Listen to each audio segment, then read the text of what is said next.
po çdo vit e më shumë jemi përpjekur dhe kemi arritur disa rezultate relativisht të mira, do thoja unë, për sezonin.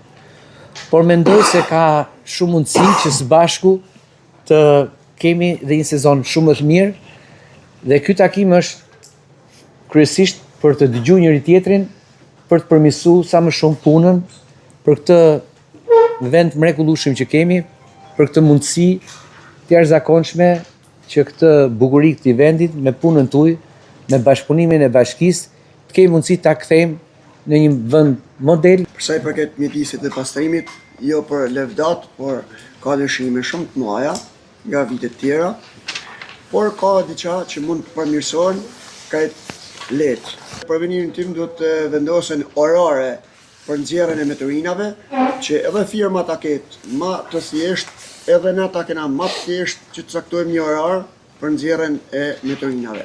Duhen merren masa ekstreme për personat të cilët bëjnë rekonstruksion, ndërtesat edhe gjatë verës, edhe gjatë dimrit, dhe me pa përgjegjshmërinë e tyre të theksuar i hedhin meturinat në çdo vend. Dha shumë e turpshme, me qenë se këto nuk kanë turp, atëherë duhet të vendosen me ligj, stacione, gjoba, deri në pezullim të aktivitetit tyre. Shoh shumë keq të bedimin për rrjetet sociale, velipoja kështu, velipoja kështu. Na të mundona me bëj sa më të mirë me velipojën. Ka rëndësinë e bukur të velipojës. Dhe fatkeqësisht shumica prej nesh që na jemi në kulturë, se është tjetër i hallim të boshat e minorinave që nuk kanë fajë boshat e minorinave për mirë lavë. Ka problem që ne s'kemi ku për t'i hull, e na detyruar me hull.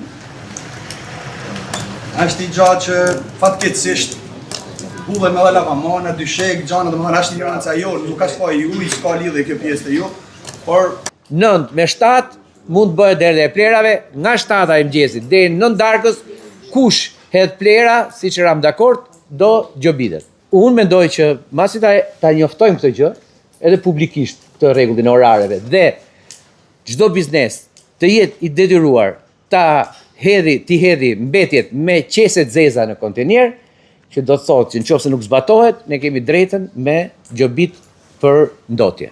Ka rregulla shumë të forta për ndotje mjedisore. Shumë të forta. Edhe masa shumë të rënda. Edhe unë nuk du me përdor këtë gjuhë, por sot është jashtëzakonisht se ndotja mjedisore që bën njëri ja shkatron biznesin gjithë tjerëve. Njëri është atje dhe ne jemi detyruar të marrim masa shumë të forta deri me ndjekje penale. Dhe me shumë tjera. Ne nuk kena nevojë, se jeni komunitet që mirë kuptohemi, por duhet ta mbani parasysh të çadrave edhe të hapësira publike.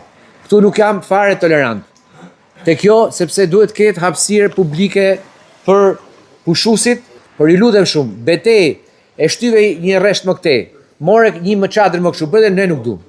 Duam hapësirat publike që do të jenë 2 fish më të nda se vitin tjetër, dhe që një pjesë do menaxhohet nga bashkia me çmime shumë më të ulta dhe disa limite çmimesh që do vendosim me Këshillin Bashkiak për t'ia ofruar banorëve, por du një vëmendje dhe një kujdes për mos me na zënë hapësirat publike.